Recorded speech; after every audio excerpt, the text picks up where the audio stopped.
Bonjour tout le monde et bienvenue dans ce nouveau décryptage. Aujourd'hui, on va s'attaquer à un idéal culturel moderne qui est, honnêtement, absolument fascinant. L'amitié parfaitement désérotisée entre les hommes et les femmes. Vous savez, notre époque adore cette image. On nous vend constamment l'idée d'un lien complètement émancipé, totalement affranchi des vieux clichés et des assignations sexuelles d'autrefois. L'idéal implicite de notre société aujourd'hui, c'est cette rencontre pure des consciences. Un espace où le masculin et le féminin coexistent en parfaite harmonie, sans jamais, au grand jamais, glisser vers la séduction amoureuse. Mais voilà, la science et la philosophie ont leur mot à dire là-dessus, et vous allez voir que la réalité est un peu plus complexe que cette apparente simplicité. Alors entrons tout de suite dans le vif du sujet. Est-ce que cette fameuse amitié mixte est vraiment neutre ? Derrière cette magnifique image très valorisée culturellement, il y a une vraie interrogation psychiatrique et anthropologique. En fait, la question c'est de savoir si le désir sexuel peut réellement être mis sur pause quand on entretient une proximité affective prolongée avec quelqu'un.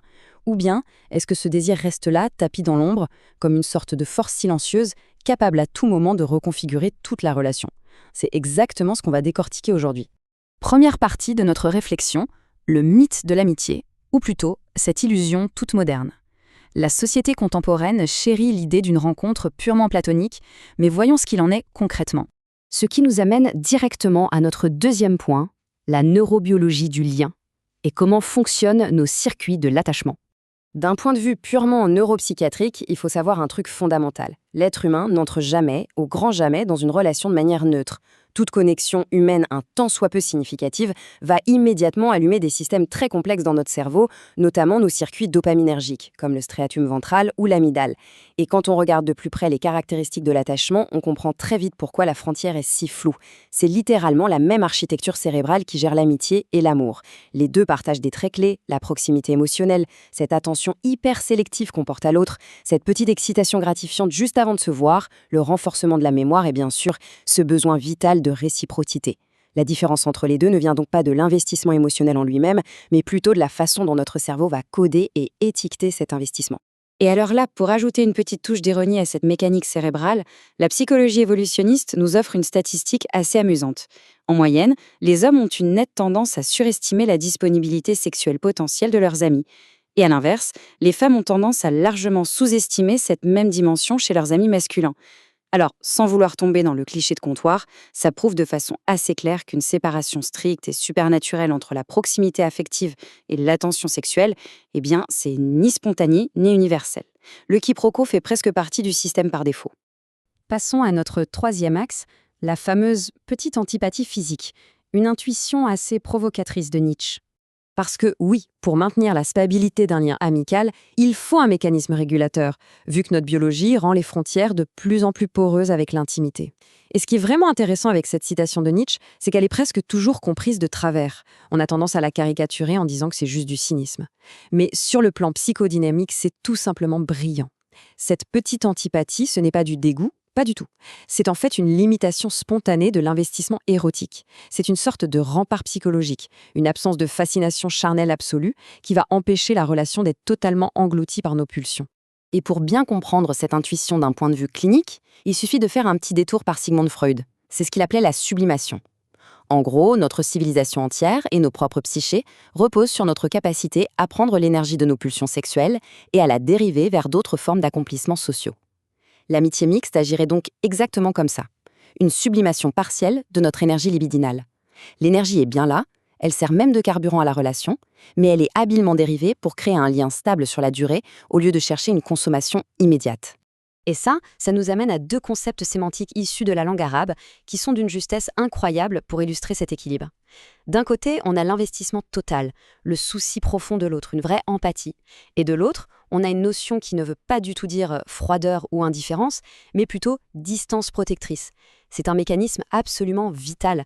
C'est le fait de mettre à distance le pouvoir désorganisateur du désir, pour éviter de se faire complètement capturer ou avaler par la présence de l'autre.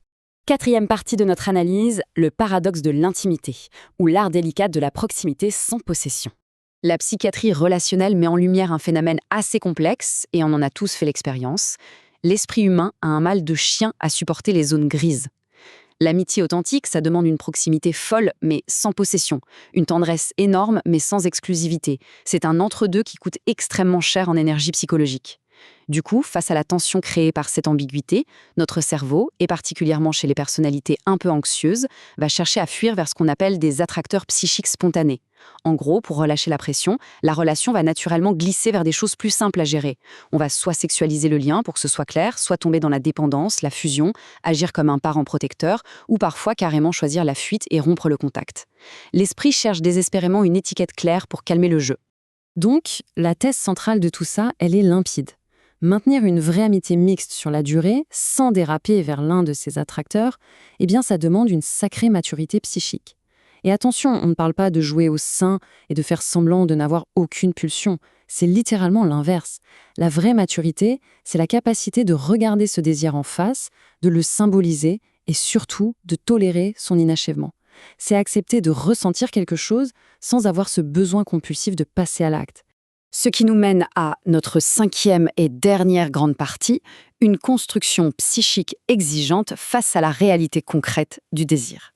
Le point crucial qu'il faut retenir, c'est qu'il faut absolument sortir de ce guéni moderne. On veut souvent nous faire croire que si on admet la présence potentielle du désir, ça invalide automatiquement la sincérité de l'amitié. C'est totalement faux.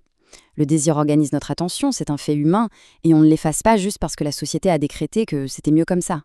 D'ailleurs, la clinique psychiatrique est catégorique. Le problème, c'est jamais le désir en soi, c'est l'incapacité à l'assumer. Une pulsion qui est totalement déniée, cachée sous le tapis au nom d'une amitié pure, ça devient vite toxique. Ça crée des jalousies bizarres, des souffrances silencieuses, ça devient très perturbateur.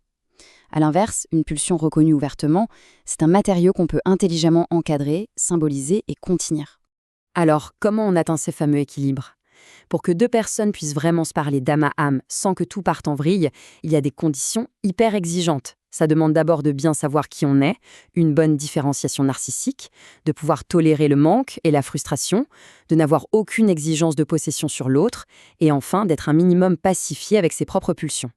C'est ce savant mélange qui permet d'intégrer le corps dans la relation, mais de le laisser suffisamment silencieux pour qu'il ne prenne pas toute la place. Et ça nous amène à notre conclusion. Cet art de la distance protectrice, est-ce qu'on peut vraiment le maîtriser ?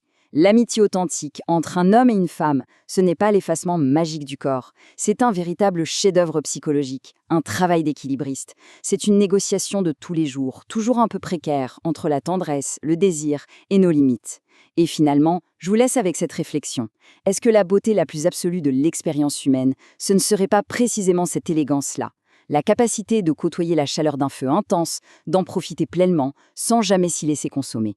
Merci de m'avoir accompagné dans cette exploration, et je vous dis à très vite.